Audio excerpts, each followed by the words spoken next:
Ben from Snows here folks, today with this EvaKool 65 litre down under dual zone fridge freezer. Hit it. This is a truly tropical rated Australian made fridge with a versatile dual zone setup that you can use a single or double zone. Before we dive in, we've got loads more content like this on our channel, so make sure you like and subscribe below. Now let's jump into the product. So EvaKool are really proud of their down under series of fridges. They're made here in Australia. What that means is they import an unfitted cabinet and they turn it into a 12-volt fridge right here on the Sunshine Coast. It's backed by 28 years of experience in the EvaKool brand in portable fridges. It's a true tropical rated fridge. They've had this operating well below or well above 30, 35 degrees, or well above 40 degrees, sorry, I think temperatures. And they use high quality commercial components inside, so it's really designed to put up with the rigours that four-wheel drive trucks around Australia will throw at it. Now, when you buy your EvaKool fridge, included with it, you get a 240-volt adapter, which we'll use shortly. So there's a transformer there and plug here that goes to your 240-volt cord, and Anderson plug. We'll show you more on that shortly. You get a 1.8 metre 12-volt cable with Anderson at each end and an 18-centimetre Anderson to cigarette plug here, which you can use with the 12-volt plug. Now, Anderson plugs are the most secure. If you can use an Anderson on your car, that's the best. If you don't have Anderson available, then you can use a cigarette plug, pop this off, and that also turns into a Merit plug. You also got a sticker and your instruction manual on how to use it. Now, the fridge weighs 32 kilos, and in terms of measurements, from end to end, including the handles, 78.7 centimetres. About 72 centimetres if you exclude the handles here is what I'd allow. Depth wise, you're looking at 44.8 centimetres and 48.5 centimetres high to the top here. If you need to allow space above the fridge for this to be clear of whatever's above it, I'd allow about 88 centimetres to this point here. Bit of a look around the outside of the fridge. It's made with polypropylene and steel. So this black material here on the top and down the bottom here is polypropylene, so nice flexible strong plastic, and in between there is a sheet metal painted or coated sheet metal. If we have a bit of a look around the outside, this is the, if we'll call this the front, that's the handle there, but these this lid is reversible. We'll show you more on that shortly. Bottom corner here, you've got a vent, that's where the compressor sits.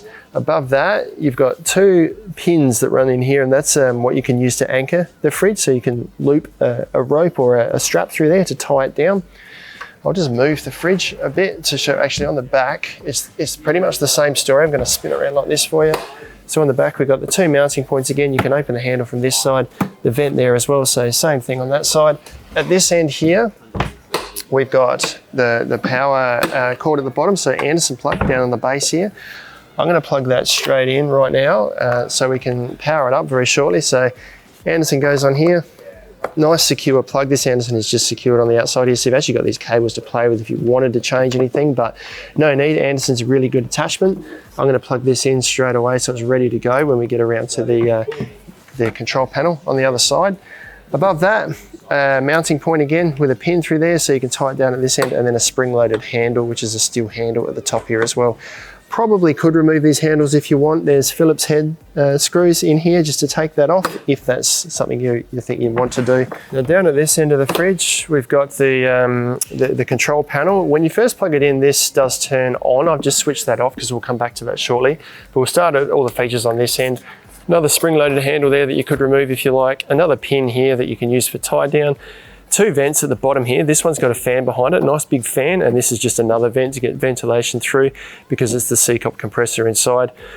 Before I go into the compressor, a couple of other things. Circuit breaker, easily accessible on the outside here, and just point of interest is that this is the signature of the maker on this little stamp here, because they are really proud of this series of fridges. Now inside here is a C-cop compressor. It's a really good quality, world-renowned compressor used in a lot of most high-end fridges. Reliable, and the draw on this, they've tested it, it's always going to vary depending on how you use it. It's never a set in stone, the draw, but they've measured it at about 1.8 amps per hour over 24 hours and 32-degree ambient temperature, and that's set at about -16 in one compartment and about 2 degrees in the other compartment. So that draws in line with most high-end fridges that you will find, but it is going to vary depending on the temperature or environment that you're using it in, the battery you're running it off of, etc., etc. Now we'll come up to the control panel here to show you how to use the fridge. So this is everything we need here to operate the fridge, everything we need to know. So to turn it on, we've got the power button here. There's only 4 buttons here to operate it by. So we hold down on the power button up here for about 3 seconds and it all powers up. All a nice blue backlight. Quick run through of what all these settings are. These are the temperatures in each of the compartments.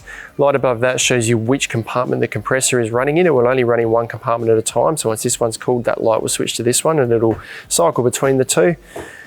This is all the information we need. So this is telling us ambient temperature on the outside of the fridge, the voltage at the point the power is going into the fridge. So it's 14.3 at the moment because it's coming from 240 volt. An indication of how much power is in the battery if we've got it connected to 12 volt.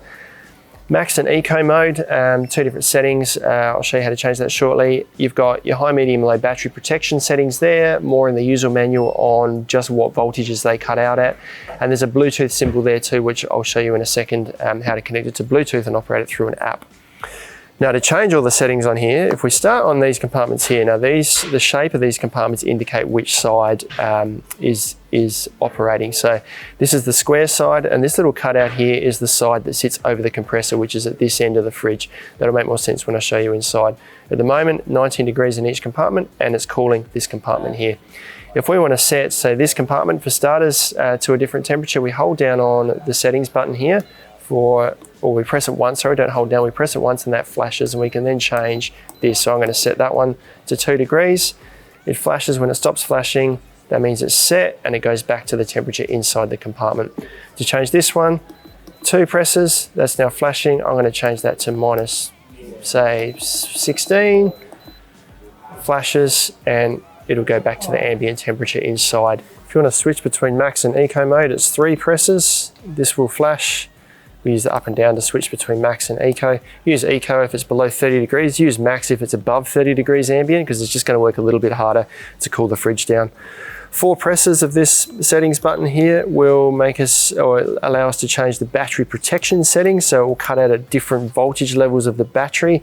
Check the user manual on all those details and you can set it to your preferred setting. And that's most of what you need to know to operate the fridge from the panel here. One other thing I'll mention is that you can turn one of these compartments off and just run one side if you like. So if I want to turn the large compartment off here, I'll hold down on the plus button for say 3 or so seconds. That's now shut off.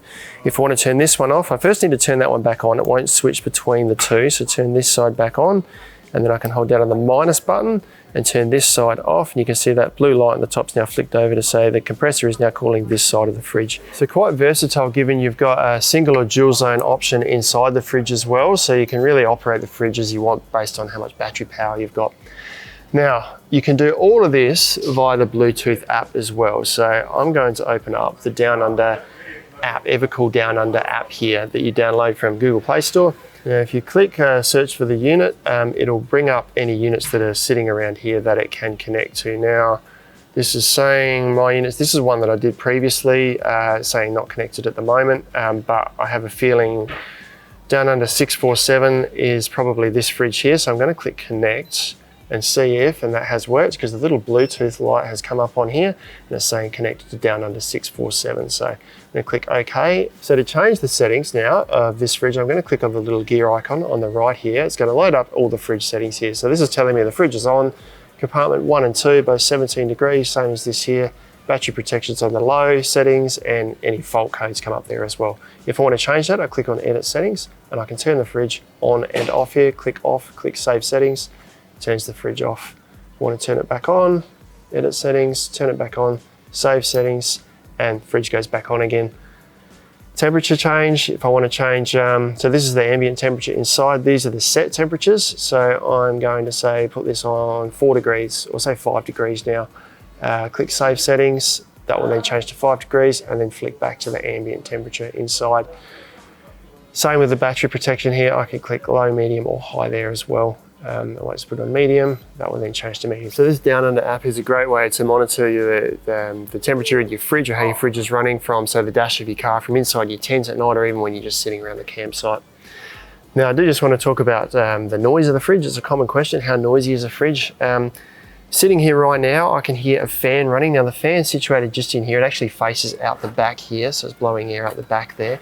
I can hear a fan just running, just as you would expect a small fan noise, and you can kind of hear that little ticking sort of noise of a compressor. So I would not say it was noisy. I can just hear that over the top of the noise in the shop here, which is quite quiet at the moment, but in line with any other fridge that you would find. So I want to get into the lid features now and the orientation inside, but firstly the lid. Now there's latches on each side here. Now these latches are a little bit different than other fridges that you've come across. They're really positive latches, and rather than just lifting it up like this, you push it in like this and then lift it up. Really intuitive when you're opening it back this way because it hinges both ways, but probably really relevant when it's in the back of the car. So if it's sitting up higher, to push this up like this makes more sense than to try and lift it like this or to sort of push it upwards. So this latch is also really positive. You can feel it secures the lid nice and securely. Now the lid comes all the way off because it will hinge this way, it will hinge this way, and then obviously if you press both latches in, the whole lid comes off. And while we're on the lid, you can actually get different colors. So we'll have various things of various colors available in stock at Snowy's. If you want to mix and match the lids, you can actually buy individual lids as well, but you get Phantom Grey, Midnight Black, or the EvaKool Blue. This one here is the Midnight Black. Moving on to the inside of the fridge, we'll start on the lid still while we're up here. These latches are all metal. All metal latches inside there, so that little latch inside there, there's no plastic components in there, just the polypropylene or the plastic around the outside. You've got this foam seal that runs right around here, and that lines up with a little edge that runs around the top of the fridge here as well. And underneath that edge is a warming element which stops ice and condensation building up here, so you maintain a really good seal between the foam and the cabinet here.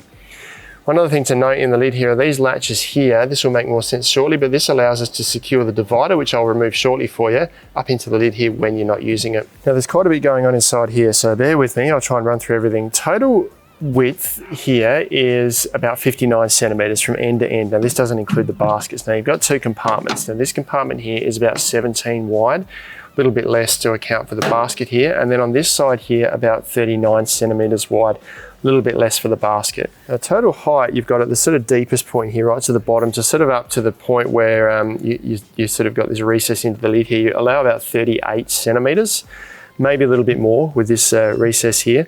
At this end here, you've got 16 centimeters of height up to here. And then at this end, because this can be used as the freezer, you've got a lid that goes over here, so that reduces the height of this down to the top of the basket, which is about 35 centimeters to this point here. And before I go into the baskets and the compartments, just other features inside, you've got an LED light on each side here, one here, one here. They stay on all the time, really low current draw. And you've got metal hinges here, so there's a hinge on this side, the same as the hinge on the other side, so it means you can reverse through it easily without having to remove any screws or anything, and they're all stainless steel components, so really durable components that they've used there. Now, in terms of the compartments inside, when we looked at the control panel on the end, we had that square section and the L section. So the L section is actually this side here with this cutout here. That's where the compressor sits. So when we're looking at which compartment set to which, that's the indication of which diagram on the control panel we're referring to.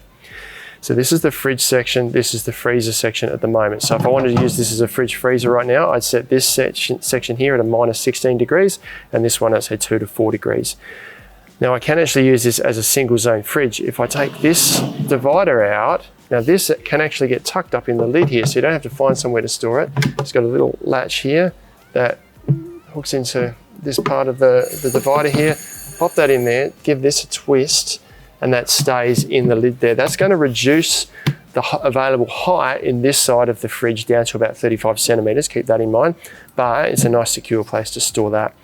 And we can now operate this as a complete freezer or a complete fridge. If we wanted it as a freezer, we turn both sides on and drop the temperature right down. If we wanted it as a fridge, we could turn both sides right down, or just operate one side if we wanted to have a really low current draw. Now, to show the other features inside, I'm actually just going to remove these baskets because there's 3 baskets that go in here. I'll put them in back in one by one to show you how you can use the fridge. So looking inside here now, we've actually got 2 what's known as a roll bond evaporator, which is EvaKool's own roll bond evaporator. So these elements here, they're all wet at the moment because they're condensing because the fridge is on. Runs right around the side of the fridge here, and this is one evaporator on this side and then the second evaporator on this side here. They're controlled by these thermistors which feature in each side. So there's one on each side of the fridge here which senses the temperature, tells the fridge which side it needs to cool down. So these are a really efficient way to cool the fridge. You've got all of that cooling element all the way around the fridge. It joins up to the plastic, so the bottom here isn't the roll-on evaporator, it's just around the sides, but it's a really efficient way to cool it. You know, at the bottom of the fridge, there is a little bung here that just pulls out. That's a hole that goes right through to the bottom, so if you want to clean the fridge out and you get some water in there, it all just drains out through that hole there, so makes keeping your fridge clean, nice and easy. Now I'm going to put all the bits back in one by one here for you now, because at the moment we've just got one large compartment. So I'm going to put the divider back in, slides in nice and easily in there. This divider is about 3 centimeters thick, gives a nice divide between the two compartments. Now you've got 3 baskets. First one is the small basket that goes in the bottom of the L-shaped section here. You've got a tall basket that goes right down in the freezer section here. So if you are using this as a single zone fridge, you will have a bit of rattle between these baskets here, but this divider here holds them neatly in place. And then you've got this versatile basket here, which sits over the top of the ledge here. So you've got this hole through here in this divider. Now this hole here goes over the top of the deeper section, because that allows us to bend this down if we like, and actually use that as storage. So we've got this basket on top, little recessed handles there so we can pull that out if we like and get to the storage underneath. Alternatively, if we lift this up, just locks in neatly on the uprights there. And we've got heaps of height here. So 1.25 litre Coke bottle easily fits in that height there. Got a champagne and a wine bottle here, tons of space above that. And if you're the type of camper that takes cans with you, easily fit cans in this side here, either upright or lying down. So tons of space for bottles, drinks, cans in this fridge here. If you are using it as a dual zone, make sure you put this lid on this side here. That's going to make this side the most efficient in terms of it being a freezer. You've got little feet here that lock into the divider there. So once that's on, it doesn't slide around. So you're not going to drive around and then find this is over the other side of the fridge. That is the EvaKool Down Under Series 2 65 litre dual zone fridge freezer. This is really made for a truly tropical rated fridge. In fact, just while sitting there, the compartments have dropped to 5 and 4 degrees respectively, and that's just sitting there with the lid open in eco mode. So they're made to be really efficient. Here in Australia on the Sunshine Coast, made by Australians, and they're all tested before they leave their factory. So every fridge that is sent out from us has already been tested at the factory to operate to EvaKool standards. You can check these out online at snowies.com.au, where you find them at our lowest prices every day.